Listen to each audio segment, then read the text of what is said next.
ஓம் சக்தி. உலகமெல்லாம் சக்தி நெறி ஓங்க வேண்டும். ஒவ்வொருவர் மனக்குறையும் நீங்க வேண்டும்.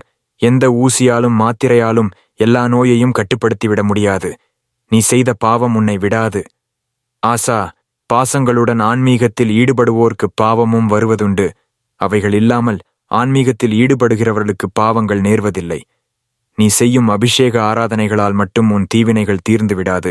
உன் ஆன்மா சுத்தமாக இருக்க வேண்டும் என்கிறாள் அன்னை. பொதுவாகவே ஆன்மீக துறையில் உள்ளவர்கள் சிலர் நன்றாக தொண்டு செய்கிறார்கள்.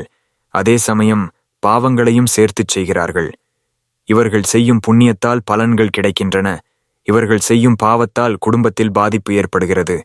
புண்ணியங்கள் தனிக்கணக்கு, பாவங்கள் தனிக்கணக்கு. ஒவ்வொன்றும் தனித்தனியாக பலன் கொடுப்பவை.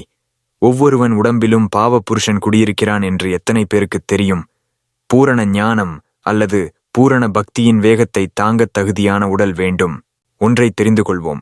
புண்ணியங்களைச் சம்பாதிப்பது எளிது. பாவங்களை கரைத்துக் கொள்வதும் போக்கிக் கொள்வதும் அவ்வளவு எளிதல்ல. உண்மையான குருவின் அருள் வேண்டும். சித்தர்களின் உறவும் தொடர்பும் வேண்டும். எந்த இனம் ஆன்மீகத்தை உறுதியாக பற்றுகிறதோ அந்த இனம் சமுதாயத்தில் முன்னேற்றம் அடைந்து வரும் என்று கூறுவார் சுவாமி விவேகானந்தர். 16 வயதிலிருந்து 32 வயது வரை பிள்ளைகளை கட்டுப்படுத்த முடியாது. ஒரு குடும்பத்தில் மனைவிக்கு கணவன் துணையாகவும், கணவனுக்கு மனைவி துணையாகவும், பிள்ளைகள் கூட்டாகவும் இருந்தால்தான் அது குடும்பம். மனைவிக்கு கஷ்டம் வரும்போது கணவன் தைரியப்படுத்துதனும், கணவனுக்கு கஷ்டம் வரும்போது ஏன் இப்ப கவலைப்படுறீங்க, பார்த்துக்கலாம், விடுங்க என்று தைரியம் சொல்லக்கூடியவராக மனைவி அமைய வேண்டும். அடுத்து பிள்ளைகள் கூட்டாக இருக்க வேண்டும், ஒற்றுமையாக இருக்க வேண்டும்.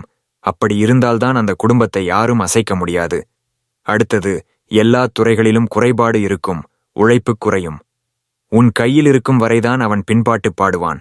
அடுத்து உன் கை தாழும், அவன் கையும் உயரும். எனவே கவனமாக இருக்க வேண்டும். அதாவது முன்னெச்சரிக்கையாக இருக்க வேண்டும் என்று அம்மா சொல்கிறார்கள்.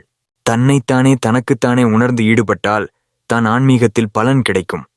ஒருத்தர் வந்து போதனை செய்தோ கட்டாயப்படுத்தியோ இதை செய் நன்மை கிடைக்கும் என்று சொல்லியோ ஆன்மீகம் வளராது. அது தானாக வரணும். அது ஒரு உணர்வு. அது தனக்குத்தானே வரவேண்டிய ஒரு உணர்வு. தெய்வம், பஞ்சபூதம், இயற்கை இவற்றை நம்ப வேண்டும். இயற்கைக்கு அம்மா மிகுந்த முக்கியத்துவம் கொடுக்கிறார்கள். ஒவ்வொரு துறையிலும் மாற்று கருத்து உண்டு. ஒருவர் சொல்வதை பொறுமையாக கேட்டு உள்வாங்க வேண்டும். அவர்கள் என்ன சொல்கிறார்கள் என்று உள்வாங்கி அதற்கு தகுந்தபடி பதில் தயார் செய்து பேச வேண்டும். ஓம் சக்தி.